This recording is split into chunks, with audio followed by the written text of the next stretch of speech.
Hello mga kailongga, kape po tayo. Yan po, may pandesal po ako at kape. Halip, ko, halip po kayo, magkape po tayo.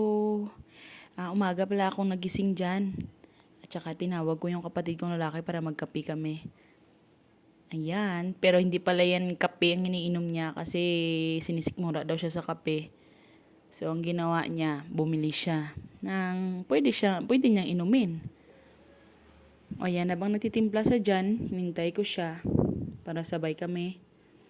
Ayan. Iwan ko guys bakit ganyan ako makatingin sa kapatid ko. Parang ang sakit-sakit kong tumingin dyan. Pero ganyan lang talaga po ako tumingin. Napagpasensyaan niyo na po at hindi po ako nakapagsuklay ng aking buhok. Kamay ko lang atang ginagamit mga suklay dyan eh. Oh. Masayang-masaya na ako sa kape. At kape at tinapay, pandesal pala dyan. Oh, ayan, sinasawsaw. Kayo din ba guys? Ginagawa nyo din yan? Sinasawsaw nyo yung pandesal sa kape? Masarap. Talagang satisfying pag kumakain ganyan. 'Di ba? Hindi naman po alata sa mukha ko, no? Na nasarapan ako dyan sa kinakain ko. So, ayan guys, baka magtaka po kayo na may ano po yung kamay ko. Meron pong nakikita nyong maliit. Ganyan po talaga yan. Inborn na po yan. May ganyan na po ako. Sa katunayan po, sa paa meron din po ako. 7-7 po yan. Sa dalawang paa ko, meron po akong 14 na daliri sa paa at 12 sa kamay.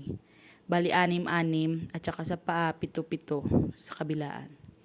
So, iyon lamang. Baka magtaka po kayo sa aking kamay at sa paa ko na baka makita nyo din ako na mag-vlog na nakachinelas. Baka mahalata nyo din.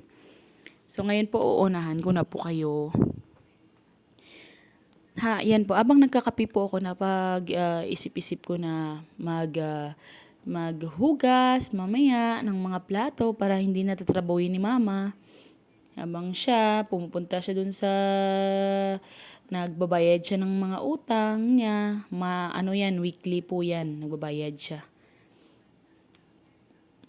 Sayang-saya ko dyan kasi dumating yung aso naming si Dirty White na pangalan niya po talaga. Kailangan po sa video na to tinatawag ko po siyang Dirty White kasi nga hindi na po white yung kulay niya kundi dirty na talaga kasi ang dumi-dumi niya na kasi hindi na po siya naliligo. Busy na kasi yung tao sa bahay tsaka yung kapatid kong babae yung nagpapaligo niyan. Magaling po yun magpaligo ng aso. Ayan. Tsaka yung mama ko busy din po at ako po bilang isang po akong kasambahay dito po sa bayan. Isang beses sa isang linggo lamang po akong umuwi. Minsan nga po hindi na din kasi nga nasasayangan din ako sa pera na ngang uuwi ako na wala akong perang idadala. Yan ba yung iniisip ko? Ay, minsan lang po talaga akong umuwi sa amin. Pag hindi ko na kaya, namimiss ko na sila ni mama, uuwi na ako. Ay, ang cute-cute ni Rocky. Alam mo nyo, kaya yan siya lumalapit kasi nakikita niya kumakain kami ng tinapay dyan. Binigyan ko na po yan. Iwan ko ng ang bilis-bilis niyang inubos yung tinapay at saka bumalik na naman at nangungulit na naman sa akin. Hindi lang po yun kanina nakita sa video na binigyan ko siya. Kasi alam na po yan nang late ko na po na alala na kailangan mag-vlog pala ako na nagkakape. Kasi ganito na po yung routine na gagawin ko. Kada uwi po ako at sa amin. So, ayan guys. Nagsasabi na po ako dyan na maglilinis na tayo. Samahan niyo po ako sa ating paglilinis. So, ngayon po, pupunta ako sa aming poso.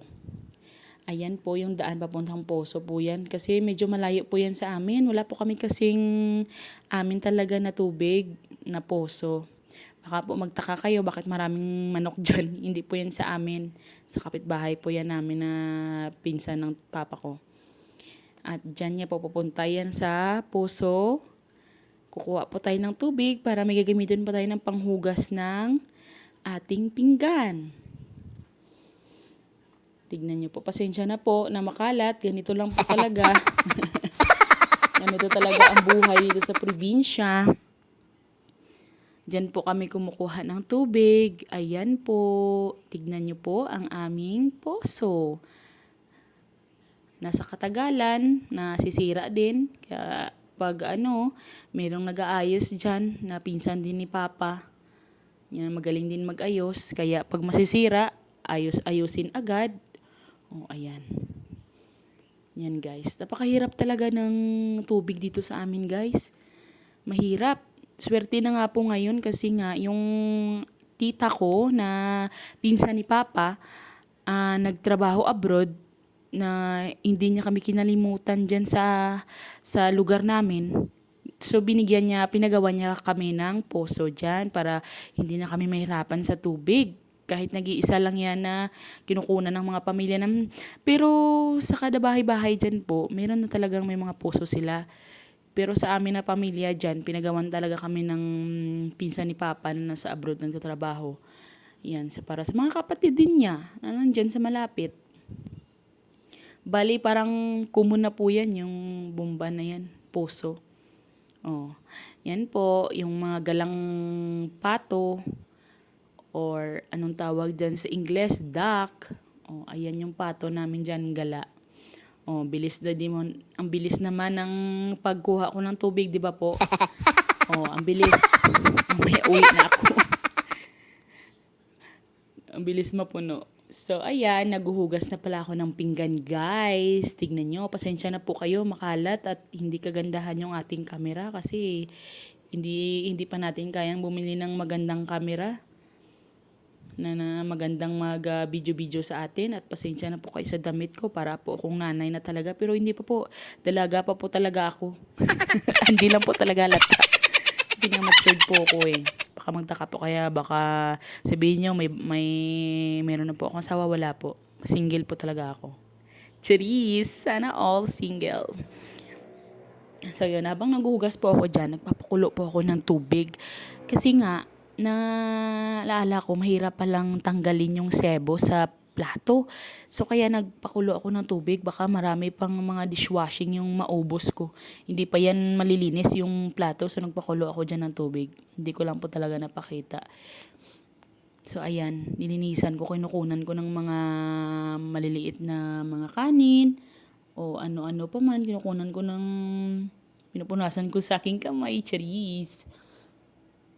Oh, hindi halata na ang ganda-ganda ng mukha ko dyan, charis lang. Hindi, para akong iiyak dyan kasi nga napakasakit sa mata ng usok. Ayan oh. Naiinis ako kasi ganyan yung, pero parang sa katagalan na hindi na ako nasanay na may usok. Noon bata pa ako, sanay ako sa mga usok na ganyan eh. Kasi yan ako palaging nakatoka, dyan ako palaging nakatoka sa sa pagluluto, paghuhugas, paglilinis mula bata pa ako. Ayan. Inutusan na tumutulong na talaga ako kila mama noon pa. At nag-iigib ng tubig doon sa malayo, sa gitna ng tubuhan. Kasi meron din po dyan sa gitna ng tubuhan mayroong poso na ginawa para talaga sa maiinom. Pwede po siyang inumin. Ayan, habang nagugas po ako dyan, hinintay ko kumulo po yung mainit na tubig.